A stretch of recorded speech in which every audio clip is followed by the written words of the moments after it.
अब अलिफ पेश सीन उस, अलिफ पेश नून उन, दाल पेश मीम दुम, रे पेश काफ रुक, रे पेश लाम रूल, रे पेश सीन रूस, रे पेश ते रुक, रे पेश खे रुक। अब जब ये सारा, ये भी इसी तरह थोड़े थोड़े पढ़ाने हैं, दो दो तीन तीन चार चार लफ्ज़ पढ़ाने हैं। जब ये पढ़ जाएं फिर उसकी जो है वो इमला करानी।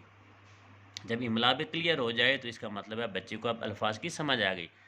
जब आप इस तरह से पढ़ाएंगे तो बच्चे को रट्टे की ज़रूरत नहीं पड़ेगी और बच्चे को अल्फाज की शनाख्त होगी। आपको सारी किताब बच्चे को पढ़ाने की ज़रूरत नहीं पड़ेगी। ये थोड़ा सा इंशाल्लाह 3 4 6 चैप्टर पढ़ेगा तो वो इस पोजीशन में हो जाएगा कि वो अल्फाज, एक अल्फाज अगर किसी दूसरी तीसरी चौथी जगह आता है, 5वें 6ठे सफ़े में भी आता है तो वो उसको समझ लेगा, उसकी शनाख्त कर लेगा, उसको पढ़ सकेगा।